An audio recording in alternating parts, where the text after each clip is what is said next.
No início da pandemia, muitos médicos ficaram preocupados com a possibilidade de mães com Covid-19 transmitirem a doença para o filho durante a gravidez. No início era um cenário desconhecido se haveria transmissão da mãe para a criança durante a gravidez, e esse medo não se concretizou.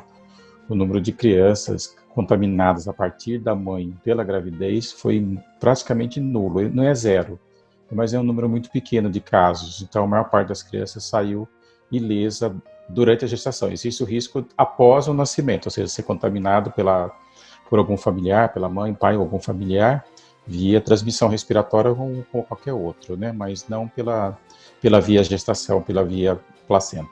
Após um ano do primeiro caso de Covid-19 confirmado no mundo, foi relatado um número muito pequeno de casos de crianças recém-nascidas acometidas pela Covid-19. O número de recém-nascidos acometidos pela Covid é muito baixo, não chega a 50 ou 60 casos relatados no total, praticamente do mundo todo. Quais são os sintomas manifestados pelos recém-nascidos com Covid-19? Os casos relatados na literatura médica têm sido basicamente sinais infecciosos, por exemplo, febre ou temperatura baixa, aquela criança que recusa a mamada, que está mais largadinha, que está mais molinha, que não reage ao manuseio, ou quadro manifesto por vômitos e diarreia. E poucos deles apresentaram desconforto para respirar durante a manifestação da doença.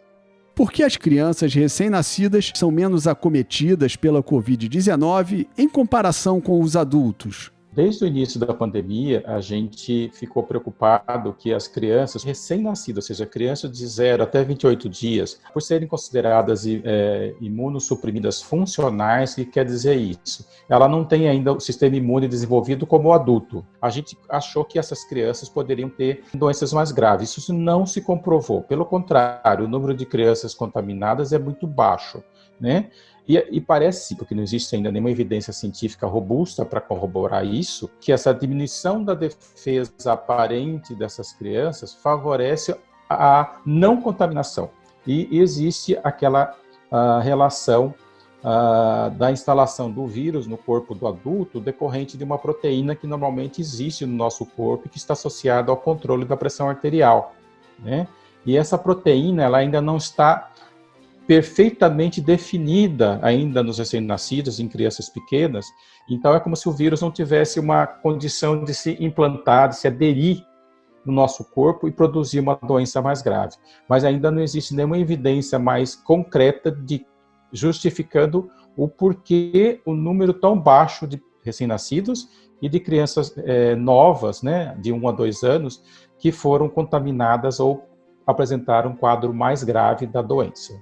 Todo recém-nascido cuja mãe esteja infectada precisa fazer o teste de Covid-19? Pelo Ministério da Saúde, ele recomenda que seja feito, mas não necessariamente não é um teste obrigatório. Nos hospitais que têm condições de fazer em todo filho de mãe com Covid comprovada, seria interessante, até mesmo para a gente saber qual é a taxa de transmissão. Mães com Covid-19 podem ou não amamentar seus bebês? Ela pode amamentar, não é proibido, pelo contrário, é recomendado que ela amamente o seu filho, desde que se tome cuidados. Por exemplo, ela vai lavar bem as mãos com água e sabão, ou higienizar com álcool gel, até mesmo os dois. Aí ela pega o bebê, coloca no seio, né, para amamentar, e ela vai usar então uma máscara adequada que faça realmente um ajuste perfeito próximo da boca, do nariz, que não fique apertado, mas também não fique vazando para não sair secreção. Um bom ajuste aqui atrás da orelha, porque depois de algum tempo começa a machucar a orelha, né? Então que seja confortável e ao mesmo tempo eficiente na barreira contra a passagem do vírus.